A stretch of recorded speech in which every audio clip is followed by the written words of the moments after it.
स्वागत है आपका फिर से एक मजेदार फ्रेश वीडियो में। ये वीडियो बड़े ही धमाकेदार होने वाली है, इसलिए इस वीडियो को एंड तक जरूर देखिएगा। अभी भी 2023 को खत्म होने में लगभग 90 दिन पड़े हुए हैं। साल के एंड में और नए साल की शुरुआत में अगर इस वीडियो में बताई गई 3 बातों को अपनी लाइफ में उतार ली तो आप आगे 31 दिसंबर को मुझे धन्यवाद बोलना। वो कहते हैं किसकी कौन सी बात आपकी जिंदगी को बदल के रख दे, ये तो कोई नहीं जानता। तो चलिए हर बार की तरह इस बार भी इस वीडियो को एक मजेदार कहानी के साथ शुरुआत करते हैं। स्कूल का आखिरी दिन था।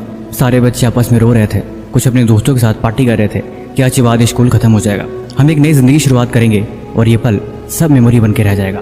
कुछ तो इतना कह रहे थे कि आज के बाद शायद हम कभी दोबारा मिले ही नहीं, क्योंकि सबको अलग अलग कॉलेज में पढ़ाई करने के लिए अलग अलग शहर कोई चला जाएगा, कोई अपनी ज़िंदगी अपनी तरह से जिएगा।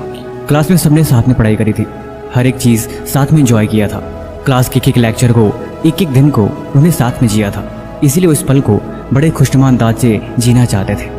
क्लास के आखिरी दिन में टीचर आए और बोले, बच्चों आखिर वो दिन आ गया है। बचपन से तुम सब सुनते आए होगे कि एक दिन तुम्हें बड़ा होना है, तुम बड़े हो जाओगे, तुम्हारे ऊपर जिम्मेदारी आएंगी। मुझे ऐसा लगता है कि आज वो दिन आ गया है। आज इस स्कूल से तुम्हारा आखिरी दिन है।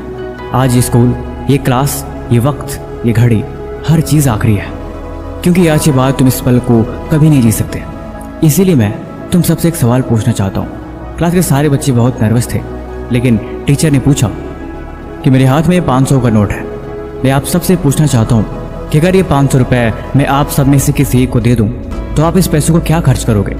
सामने से एक लड़के ने हाथ ऊपर किया और बताया कि मैं इन पैसों से अपने नए कॉलेज के लिए कापी, किताबें और पेन पेंसिल खरीदूंगी। लगभग हर एक क्लास के बच्चे से टीचर ने ही सवाल किया। सब ने अपनी अपनी इच्छाएं बताई।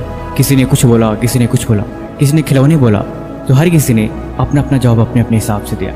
आखिरकार क्लास के आखिरी बेंच पे एक लड़का बैठा था जो बहुत ही मायूस था। टीचर ने आखिर में उससे पूछा कि हाँ भाई, तुमने जवाब नहीं दिया, तुम बताओ कि अगर ये तुम्हें मैं 500 रुपये दूँ तो तुम इन पैसों से क्या खरीदोगे? उसने बोला कि सर दरअसल अगर ये पैसे मुझे मिल जाएं तो मैं अपनी माँ के लिए चश्मा खरीदूंगा। टीचर थोड़ा सहम गए, लेकिन बोले, मैं तुम्हें अपने लिए पूछ रहा हूँ। माँ के लिए चश्मा तो तुम्हारे पिताजी भी खरीद सकते हैं, कोई भी चश्मा खरीद सकता है। इसीलिए तुम मुझे सिर्फ इतना जवाब दो कि इन पैसों का तुम अपने लिए क्या खरीदोगे? उस लड़के ने फिर से वही जवाब दिया कि सर अगर कुछ भी हो जाए, लेकिन मैं इन पैसों से माँ का चश्मा ही खरीदूंगा। टीचर ने पूछा आखिर क्यों? उसने जवाब दिया कि दरअसल मेरे पिताजी नहीं है, हम और हमारी माँ दोनों अकेले रहते हैं, इसीलिए उनका कोई नहीं है और मुझे हर हाल में चश्मा खरीदने के अलावा कोई और ऑप्शन नहीं है, क्योंकि उनकी आंखें बड़ी कमज़ोर हैं, जिसकी वजह से ना तो मुझे पढ़ा पाती है और ना ही वो सही से खाना बना पाती है और उसके पास पैसे भी नहीं है। इसीलिए उसका चश्मा खरीदना बहुत ज़रूरी है। मैं कोशिश करता हूँ कि मैं दिन रात मेहनत करके थोड़े पैसे इकट्ठा करके उसकी आंख बनवा सकूँ। इतना सुनते ही टीचर की आंखों में आंसू आ गए। उसने उस लड़की को अपने पास बुलाया और बोला, ठीक है, तुम ये 500 रुपये का नोट लेके जाओ, लेकिन ये तुम्हें ऐसे गिफ्ट में नहीं दे रहा हूँ। ये पैसे तुम्हारे मेरे ऊपर उधार है। तुम इन पैसों को तब मुझे लौटाना जब तुम कामयाब बन जाना। जब तुम्हारे पास इससे ज़्यादा पैसे हों तब तुम्हें मुझे पैसे जरूर लौटा के देना, लेकिन मैं तुम्हें दे रहा हूँ, तुम मुझसे वादा करो कि तुम मुझे कामयाब होकर दिखाओगे और तुम अपनी हर एक ख्वाहिश पूरी करके दिखाओगे। धीरे धीरे वक्त गुजरता गया, 5-10 साल बीत गए। आखिरकार वो मास्टर जी बहुत बूढ़े हो चले थे। अब उनकी आंखों से खुद उन्हें दिखाई नहीं दे रहा था, लेकिन फिर भी वो उसी स्कूल में पढ़ाते थे। एक समय वो अपनी क्लास में पढ़ा रहे थे, तब तो स्कूल के बाहर 3-4 गाड़ियाँ जिनके ऊपर लाल बत्ती लगी थी जोर शोर के साथ स्कूल के अंदर प्रवेश की। सारे बच्चे डर गए कि शायद कोई अधिकारी जांच पड़ताल के लिए स्कूल में आया है। तब तक वो गाड़ी रुकी और उस गाड़ी से एक इंसान उतरा। उसने मास्टर जी की क्लास के बारे में पूछा और मास्टर जी के पास जाके उनके पैर को छुआ। मास्टर जी ने उसे पहचाना नहीं और वो बोले, साहब आप कौन हैं और आप मेरे पैर क्यों छू रहे हैं? उसने जवाब दिया कि आप मुझे साहब मत कहिए, मैं तो आपका कर्जदार हूँ और मैं अपने कर्ज को अदा करने ही आज आपके पास आया। वो टीचर सहम से गए, आप मेरे कर्जदार, ये कैसे हो सकता है? उसने बोला, हाँ ये सही बात है, मैं आपका कर्जदार हूँ। आज के 12 साल पहले आपने मुझे 500 रुपये उधार दिया था और मैंने आपसे वादा किया था कि मैं ये पैसे आपको कामयाब होने के बाद ही लौटाऊंगा। तो आज मैं कामयाब हूँ, तो इसीलिए मैं आपके पैसे वापस करने आया हूँ। उस टीचर को सारी बात याद आ गई और उन्होंने उस लड़की को गले से लगा लिया और सारी क्लास को इस सफलता की कहानी सुनाई। ये बात सच है, हर इंसान को जीवन में समय के साथ बदलना ही पड़ता है और बदलना ज़रूरी भी है, क्योंकि जो समय के साथ नहीं बदलते दरअसल वो अपनी ज़िंदगी में कभी बदलाव कर ही नहीं सकते। 2023 खत्म होने वाला है, 2024 आने वाला है, इसीलिए अभी भी वक्त है। खुद को बदल दो, अभी देर नहीं हुई है। इसकी शुरुआत हमेशा सुबह से करते हैं। मैं आपको सुबह के 3 या 4 बजे उठने को नहीं बोलूँगा, लेकिन कम से कम एटलीस्ट सुबह 6 या 7 बजे उठने की आदत डालो। यकीनन आपको 1 घंटा बाकी के 98% लोगों से आगे लेके जाएगा। आप उस 1 घंटे में एक्स्ट्रा रीड कर सकते हो, एक्सरसाइज कर सकते हो, मेडिटेट कर सकते हो, वॉक कर सकते हो और सबसे बड़ी बात गोल बना सकते हो और खुद को इन्वेस्ट कर सकते हो।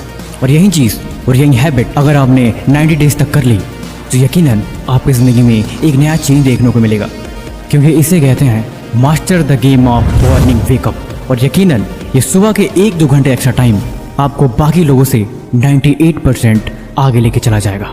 दूसरा, develop a habit of walking in nature.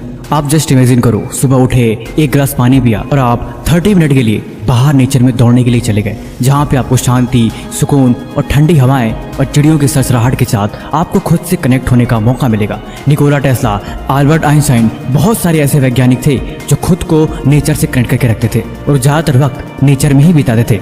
देखो, जीवन में क्लियरिटी ऑफ माइंड का होना बहुत ज़रूरी है। जब आपके थॉट्स क्लियर होते हैं तब आपको लाइफ में सही डिसीजन लेने में आपको हेल्प मिलती है और यही चीज़ आपके माइंड को शार्प करके आपको आगे बढ़ने के लिए पुश करती है। और ये बदलाव आपको घर में बैठने से कभी नहीं मिलेगा और ना ही आपको बहुत सारी चीज़ों में घिरे रहने से मिलेगा। ये चीज़ें तभी मिलेगी जब आप खुद को नेचर से कनेक्ट कर पाओगे और जब आप खुद को रियलिटी से कनेक्ट कर पाओगे, और यही चीज़ आपकी लाइफ बदलने में बहुत बड़ा रोल अदा करेगी। तीसरा और मोस्ट इम्पोर्टेंट थिंग इज़ जो आपकी लाइफ को पूरी तरह से बदल के रख देगा, और वो भी कुछ महीनों के अंदर ही, आप लिखने की आदत डालो। दर्द है, लिखो। कहीं आगे बढ़ना है, लिखो। लाइफ में प्रॉब्लम है, परेशानियां है, कुछ भी क्लियर नहीं है, या फिर आप परेशान ही खुद क्यों ना हो, ब्रेकअप का दर्द है, लिखो। क्योंकि जब आप लिखते हो तो एक्चुअल में वो आपके इमोशंस होते हैं, वो आपके थॉट्स होते हैं जो आप लाइफ में करना चाहते हो, या फिर वो चीज़ें कहीं ना कहीं आपको परेशान करती हैं। जब आप लिखते हो तो आप अपने सर से तो बोझ हटाते हो, साथ ही साथ आपको क्लियरिटी मिलती है, और वही चीज़ लाइफ के लिए बेस्ट है। कहते हैं सक्सेस का एक फार्मूला है कि कोई भी आपका ड्रीम है, कोई भी आपका एम है जिसको आप पाना चाहते हो या फिर जिसे आप पूरा करना चाहते हो, आप कम से कम डेली उसके बारे में 2 पेज लिखने की कोशिश करो। जब आप लिखने की कोशिश करोगे तो आप स्टार्टिंग में तो कुछ लाइन्स, कुछ वर्ड्स लिख पाओगे, लेकिन जहाँ आधा पेज भरेगा उसके बाद आपका दिमाग पूरी तरह ब्लैंक हो जाएगा। आपके पास कोई थॉट्स नहीं होंगे कि आप एक वर्ड भी लिख सको। ऐसा करके देखना, अगर आप 2 पेज सक्सेसफुली लिख लेते हो तो आप समझ जाना कि यकीनन वो आपका एम, वो आपका टारगेट, वो आपका गोल बहुत ही सॉलिड है। तो चलो शुरुआत आज से ही करो।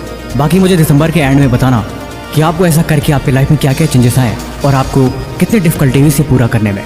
भाई किसी भी तरह का सवाल है तो भी कमेंट बॉक्स में लिखो, या फिर कुछ पूछना है तो भी लिख सकते हो। तब तक मिलते हैं हम आपसे एक और नई मजेदार फ्रेश वीडियो के साथ अगले दिन। धन्यवाद।